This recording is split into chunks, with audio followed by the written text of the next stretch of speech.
ሰላም ሰላም እንኳን ወደ ቦልት ቢንጎ በሰላም መጡ። አሁን የማሳያችሁ ቦልት ቢንጎ እንዴት እንደምታጫውቱ ነው። ይህ የቦልት ቢንጎ ሎጊን ፔጅ ነው። ዩዘርኔም እና ፓስወርድ አስገብታችሁ ሎጊን ስትጫኑ ቀጥታ ወደ ማጫወቻው ገጽ ይወስዳችኋል።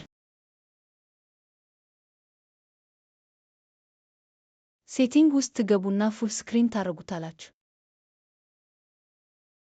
በመቀጠል የካርቴላ ወይንም ካርድ ቁጥር ትመርጡና ስታርት የሚለውን ትጫናላችሁ።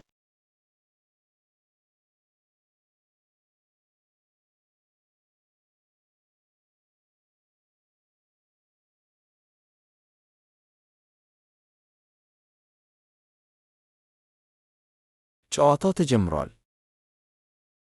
ኤን 40 አይ 25 ቢ 4 አይ 16 ኦ 73 ካርቴላ ወይንም ካርድ አሸናፊ መሆኑን ለማየት ኦ ፖዝ ብላችሁ ቼክ የሚለውን በመጫን የካርድ ቁጥር አስገብታችሁ ቼክ ዊን ትሉታላችሁ። ኤን 33 በዚህ ጊዜ 3 አይነት ውጤቶች ልታዩ ትችላላችሁ።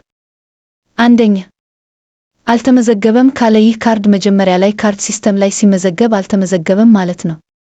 ሁለተኛ አላሸነፈም ካለ ካርዱ አሸናፊ ስላልሆነ ሪዚዩም በማለት ጌሙን ታስቀጥላላችሁ። ኦ 62 ጂ 54 ሶስተኛ 66 አሸንፏል ካለ ለአሸናፊው ክፍያ ትፈጽሙና ኢንድ ጌም ስትጫኑ የአሁኑን ጌም ዘግቶ ወደ አዲስ ጌም ይወስዳችኋል።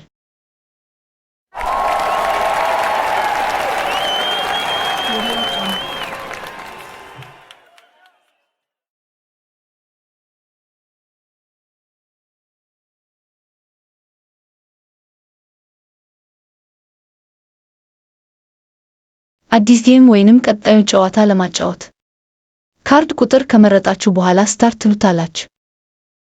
ጨዋታው ተጀምሯል። ጂ 54 ኤን